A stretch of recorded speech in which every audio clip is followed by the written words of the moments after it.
ഒരു പയർ ചിത്രമാണ് വരയ്ക്കുന്നത്. HB പെൻസിൽ കൊണ്ടാണ് ആദ്യം ആ പടം സ്കെച്ച് ചെയ്യേണ്ടത്. അതിനുശേഷം കാണുന്ന രീതിയിൽ എല്ലാം സ്കെച്ച് ചെയ്തതിന് ശേഷം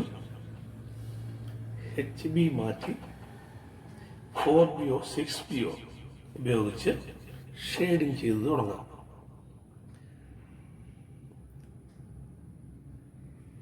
സിക്സ് ബി ആണ് ഞാനിവിടെ ഉപയോഗിച്ചിരിക്കുന്നത്. 6B പെൻസിൽ കൊണ്ട് അതിൻ്റെ സൈഡ് നല്ല ഡാർക്കായി വരച്ചെടുക്കേണ്ടതാണ്. പെൻസിലിൻ്റെ 6B ആയതുകൊണ്ട് നല്ല ഡാർക്ക്നെസ് ഉള്ള പെൻസിലാണ്. അതുകൊണ്ട് മാക്സിമം ഡാർക്ക് ഇട്ടിട്ട് നമുക്ക് വേണമെങ്കിൽ ബഡ് ഉപയോഗിച്ച് അതിനൊന്ന് ഷെയ്ഡ് ചെയ്യാം. ഷെയ്ഡ് ചെയ്യാന്ന് വെച്ചാൽ അതൊന്ന് മിക്സ് ചെയ്ത് അകത്തോട്ട് ആക്കിയെടുക്കുന്നതാണ്. ബഡ് ഉപയോഗിച്ചാണ്. ഇപ്പോൾ ഇട്ട ആ ഡാർക്ക് കളറിനെ ഒന്ന് സ്മൂത്താക്കി അകത്തേക്ക് ആ പയർമണിയുടെ റൗണ്ടുകളൊക്കെ വരുന്ന രീതിയിലാണ് ആക്കിയെടുക്കുന്നത്. എന്നിട്ട് വീണ്ടും ഒരു പ്രാവശ്യം കൂടെ വേണമെങ്കിൽ പെൻസിൽ കൊണ്ട് കുറച്ചുകൂടെ ഡെപ്ത് കൊടുക്കാം. വീണ്ടും ബഡ് കൊണ്ട് ഒന്നുകൂടെ അതിനെ സ്മൂത്താക്കാം.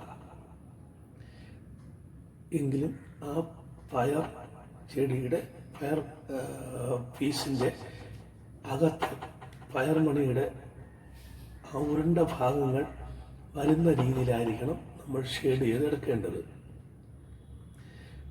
അതിനുശേഷം ഒന്നുകൂടെ ബഡ് ഉപയോഗിച്ചും അതിനുശേഷം താഴ്വശത്ത് ആ പയർ പീസ് പൊട്ടിയപ്പോൾ അതിനകത്ത് പയർമണികൾ കാണുന്ന രീതിയിൽ അതിൻ്റെ റൗണ്ടായിട്ടുള്ള ഭാഗങ്ങൾ നമ്മൾ വരച്ചെടുക്കണം.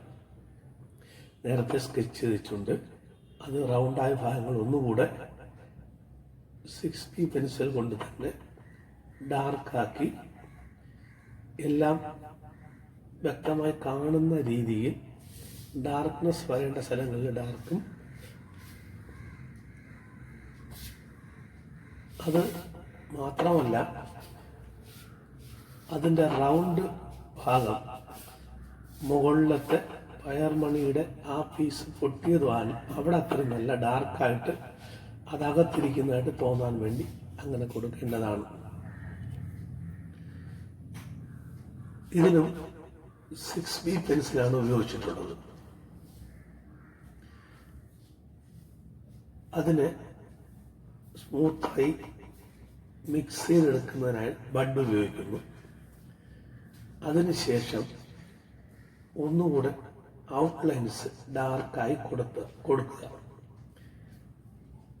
ഇനി ആ ഡാർക്കിനെ ഒന്നുകൂടെ അകത്തേക്ക് ആ പയർമണിയുടെ അകത്തേക്ക് ഷെയ്ഡ്സ് വരുന്നതിനായി കുറച്ച് ഡാർക്ക് കളർ ഇട്ടിട്ട് ബഡ് കൊണ്ട് ഒന്ന് മിക്സ് ചെയ്യുക. അങ്ങനെ അത് ഓരോ പയർമണിയും വ്യക്തമായി കാണുന്ന രീതിയിലായിരിക്കണം.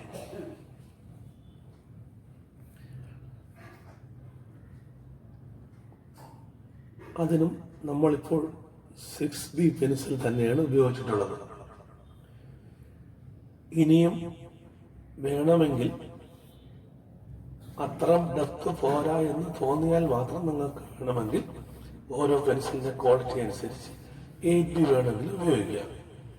ഞാനിവിടെ 6B ആണ് ഉപയോഗിച്ചിട്ടുള്ളത്.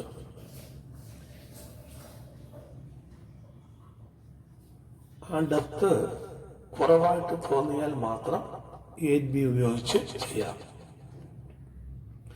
ഇനി അതിന് ഹോൾഡ് ചെയ്യുന്ന അതിൻ്റെ തണ്ട് ഭാഗമാണ്. അതിനും ഡാർക്കായിട്ട്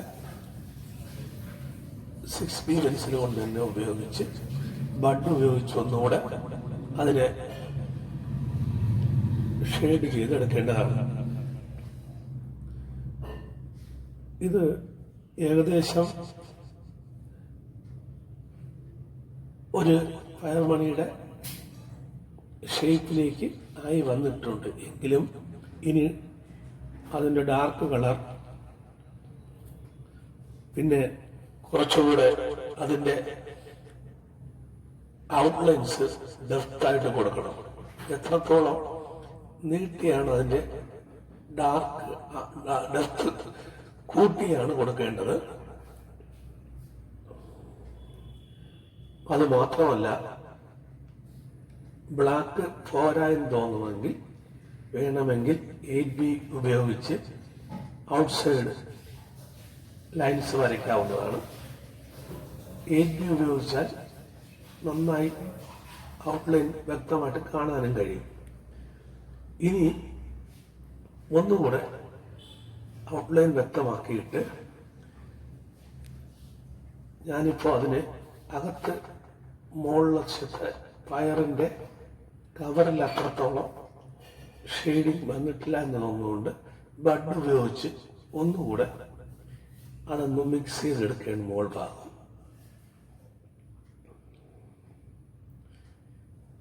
ഈ ഷെയ്ഡ് ചെയ്യുന്നത് നിങ്ങൾക്ക് വേണമെങ്കിൽ സ്റ്റെംസ് അത് വാങ്ങാൻ കിട്ടും, അത് ഉപയോഗിക്കാം. അതല്ലെങ്കിൽ നമ്മുടെ ഇയർബഡ്സ് തന്നെ മതിയാവും. അതിനും നന്നായിട്ട് ഔട്ട്ലൈൻ വരയ്ക്കണം. 8B ഉപയോഗിച്ച് വരച്ചാൽ നന്നായിട്ട് ഔട്ട്ലൈൻ കിട്ടുന്നതാണ്.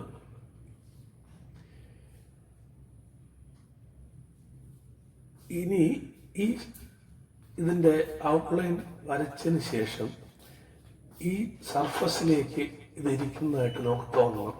അതിനുവേണ്ടി ഇത് കഴിഞ്ഞിട്ട് നമ്മളൊരു ഷെയ്ഡ് കൂടെ കൊടുക്കേണ്ടതാണ്.